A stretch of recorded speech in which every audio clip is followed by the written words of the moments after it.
Hey friends, I know I haven't done a video in a little while, so I feel like I'm diving back into the deep end again of figuring out everything, like my angles, for example. So today I wanted to talk about plant oils for acne-prone skin. This, for some reason, has been a topic du jour, or of the week, I suppose. And I wanted to speak to it a little bit just to clear up a few things and to help you guys understand a little bit more about the pros and potential cons of using plant oils on acne-prone skin. Comedogenicy is a really big deal when it comes to this topic. And when I say something is comedogenic versus non-comedogenic, that is just a pretty loose term actually to describe the likelihood of a product clogging your pores. Now, if you have acne-prone skin, a product that is more likely to clog your pores also increases the likelihood of aggravating acne-prone skin, so causing more blackheads to be produced, causing more pustules, more papules, all that jazz, and eventually even cystic bright flare-ups can sometimes happen with higher comedogenic rated products. So the comedogenic rating is not really that formal of a term. However, it's used quite commonly in the skincare industry, and I do think it's worth paying attention to up to a certain point.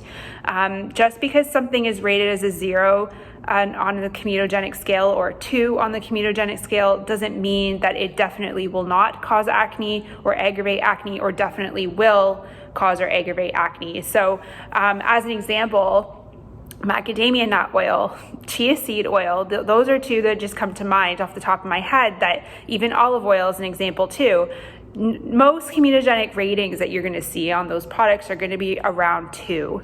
Now, that doesn't mean that macadamia nut oil or chia seed oil or olive oil will definitely cause your skin to break out or is going to increase the likelihood of it happening. It's more just a general word of caution, I suppose, to pay attention to if you do have acne-prone skin or struggle with having products clog your pores quite easily.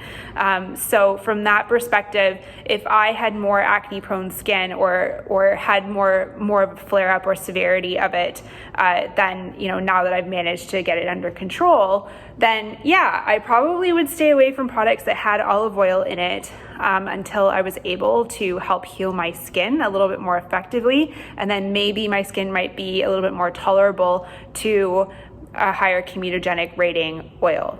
The next thing I wanted to talk about comedogenic rating is that oftentimes it is related to the oleic acid content and linoleic acid content of an oil. Now there's also that will have like the omega-3s in it too, like chia seed oil as an example. But I'm going to focus on the oleic and the linoleic just for this topic right now. So oleic acid is an omega-9 fatty acid. Linoleic acid is an omega-6 fatty acid. It is commonly seen, and now in terms of research of our understanding of acne-prone skin and eczematous skin as well, so people with eczema-prone skin, that it's more likely that people who have inflammatory skin conditions such as these, that they have lower levels of linoleic acid in their skin. What this means then is that applying linoleic acid topically is supposed to help correct that by helping the linoleic acid that you're applying to the skin, so higher linoleic acid oils, for example, to mix in with this oil that you already have on your skin that your body has already produced. This, as a side note, is why ingesting healthy oils, like using an omega complex, for example, is key when you are trying to improve your lipid matrix in order to reduce the frequency and severity of inflammatory skin conditions such as eczema and acne. So oleic acid, or high oleic acid oils is what I'm trying to say, are commonly higher on the comedogenic rating scale.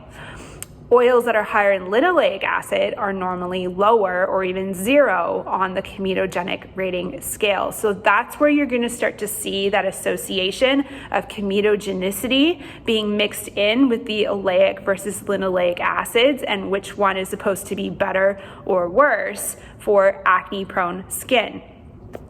I think and do really strongly believe that people who have acne vulgaris or acne prone skin, where you have an increased likelihood of having breakouts, can benefit from applying low comedogenic, so 0 to 1, let's say, if we are going to pay attention and respect the comedogenicity scale, and higher in linoleic acid oils, I think is a really great idea for people with acne prone skin and active acne.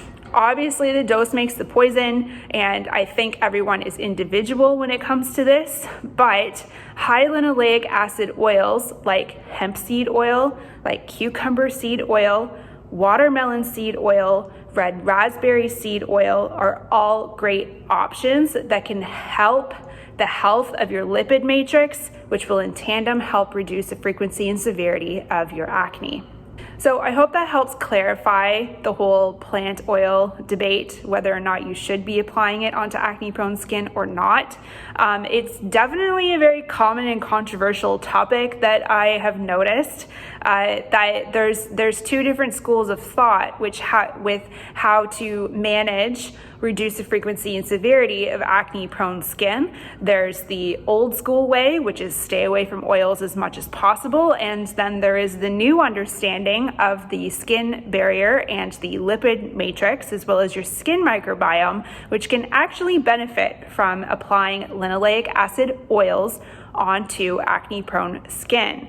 Now, one big thing that you need to remember with this is that the dose makes the poison. So do not be applying dropperfuls of high linoleic acid oils onto your skin. It's actually in your best interest to start with 1 to 2 drops and slowly work your way up to maybe 4. You don't need that much oil on your skin. And it blends in quite nicely after you apply a pH balanced toner, because a pH balanced toner and a higher linoleic acid face oil actually work synergistically in order to help reduce the frequency and severity of acne and active acne breakouts. I hope that makes sense. If it doesn't, if you guys have any questions, just please comment below or let me know, and I'll be happy to clarify.